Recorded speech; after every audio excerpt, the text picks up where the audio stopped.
আরেকজন লোক শহীদ রাষ্ট্রপতির আদর্শে উজ্জীবিত হয়ে 30 বছর সংগ্রাম করেছেন, আন্দোলন করেছেন, তার নাম হচ্ছে অ্যাডভোকেট ফজলুর রহমান।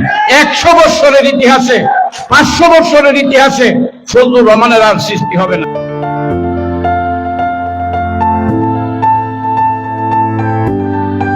রহমান সাহেব কিন্তু কৃষকের সন্তান, আমিও কিন্তু একজন কৃষকের সন্তান। আমার বাবাও মুক্তিযোদ্ধা ছিলেন। ফজলুর রহমান সাহেব কিন্তু এটা গড গিফটেড। ছোট সময় ওনার বক্তৃতার কথা শুনলে ওই কিশোরগঞ্জের টেনিস গ্রাউন্ডে যেতাম, ঢাকা বিশ্ববিদ্যালয়ে মাঝে মধ্যে ওনার বক্তৃতা শুনতাম। এই কীটনষ্ট গ্রাম মিটামনে বিএনপি কোনোদিন এত শক্তিশালী ছিল না। যখন ফজলুর রহমান সাহেব আসলেন সেই দিনেই কিন্তু বিএনপি এই ইটনা অষ্টগ্রাম মিটামন একটা শক্তিশালী ভিত্তি করে তুলেছেন। ফজলুর রহমান না আসলে কিন্তু এটা হইতো না। 2008 সনের কথা আমার মনে আছে। ফজলুর রহমান সাহেব, আমার বাবা মৃত্যুবরণ করেছেন, আমি ওনার সঙ্গে গিয়ে দেখা করলাম, আমি আপনার সঙ্গে রাজনীতি করতে চাই। তিনি সেদিন বলেছিলেন, আমি তোমাকে কিন্তু কিছু দিতে পারবো না। আমি সেই কথা শুনে 17 দিন ওনার সঙ্গে ছিলাম। 17 দিন আমি গোসল করি নাই, নেতার ইলেকশন করে ইলেকশনের আগের দিন বাড়িতে গিয়েছি। 2018 সনের ইলেকশনে আজকে যে ছাত্র দলের সভাপতি সুজন আমার সঙ্গে ছিল, বলল যে ফজলুর রহমান সাহেব, আমি এনামুল এক ঘরে ছিলাম। তখন বলল যে বিডিআর পিএসএফ আপনাকে গ্রেপ্তার করবে। ফজলুর রহমান বলছে, রতন তুমি চলে যাও। আমি কিন্তু ওনার কথা বাধ্য হয়ে আমি চলে গিয়েছিলাম। পরের কাহিনী তো সুজন নিজেই তার রাজ সাক্ষী। আমি কোনোদিন, আমি যত কিছুই করেছি, আমি ফজলুর রহমানের জয়টা ইলেকশন হয়েছে, আমি ইমানদারের মতো ওনার ইলেকশন করেছি।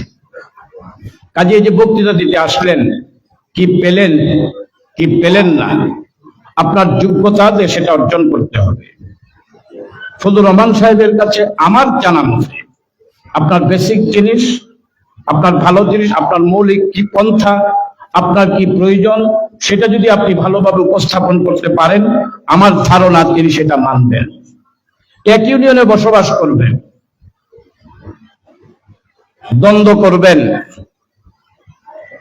এসে বলবেন ফজলুর রহমান কিছু দিলেন না। আমি লক্ষ্য করেছি ফজলুর রহমান কোন ইউনিয়নের সবাই যদি ঐক্যবদ্ধ থাকেন, তিনি কোনো বিষয়ে বিরোধিতা করেন না। এক ইউনিয়নে বসবাস করবেন, ইত্যাদি কিন্তু 9টা ইউনিয়ন আছে। 9 ইউনিয়নের মধ্যে যদি কোনো কিছু থেকে থাকে, ফজলুর রহমান সাহেব বলেছিলেন, আপনি যে ইউনিয়নে বসবাস করেন ওই ইউনিয়নে তো আপনি থাকবেন। আপনি সদর ইউনিয়নে বসবাস করেন, আপনি মৃগা ইউনিয়নে হস্তক্ষেপ করার কোনো কারণ নাই। এটা মৃগা ইউনিয়নের বেসিক জিনিস, এটা মৃগা ইউনিয়নের মানুষের দাবি। আমি ইটনা উপজেলার ওনার সঙ্গে থাকি, কিন্তু আমার ইউনিয়নটা পরিবারই। আমি সেইখানে স্বভাবত কারণেই আমি চেষ্টা করব ওই ইউনিয়নের লোকজনকে মিলিতভাবে, যে ভাই আমি মিলিয়ে দিয়েছি, আপনি কাজটা করে দেন। আর আমি যদি দ্বন্দ্ব করি তাহলে তো বলবে যে আমিনুল ইসলাম রতন নিজেই তো দ্বন্দ্ব করে। শহীদ রাষ্ট্রপতি জিয়াউর রহমান একটা ইতিহাস নয়, একটা শতাব্দীর শ্রেষ্ঠ স্বৈর শাসক শেখ হাসিনা, এর বিরুদ্ধে, ওর পক্ষে কথা বলতেও ঘৃণা লাগে, ওদের ইতিহাস বলতেও ঘৃণা লাগে। কারণ এত বড় স্বৈরাচারী সরকারের উদ্ভব বাংলার মাটিতে হয় নাই।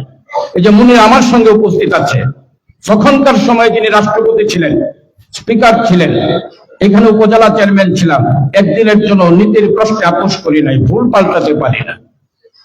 কালকে অবহেলা করেছে, বাহবা নেওয়ার জন্য আজকে বিএনপিতে যোগদান করেছি, এই কাজটাও কখনো করি নাই। আমি ফজলুর রহমান সাহেবকে ভালোবেসে ফেলেছি খুব বেশি। কেন ভালোবেসে বলেছি জানেন? বাবা নাই, মা নাই, পিতার মতো শ্রদ্ধা করি। এই যে কথাটা বললাম আপনাদের কাছে, ইটনা উপজেলার মানুষ, আপনাদেরকে বলে যাই, শহীদ রাষ্ট্রপতি জিয়াউর রহমান, ওনার পরে এই ইটনাতেও কিন্তু 2জন সুযোগ্য সন্তানের সৃষ্টি হয়েছে। একজনের নাম আনন্দমোহন বসু, আরেকজনের নাম গুরুদয়াল সরকার।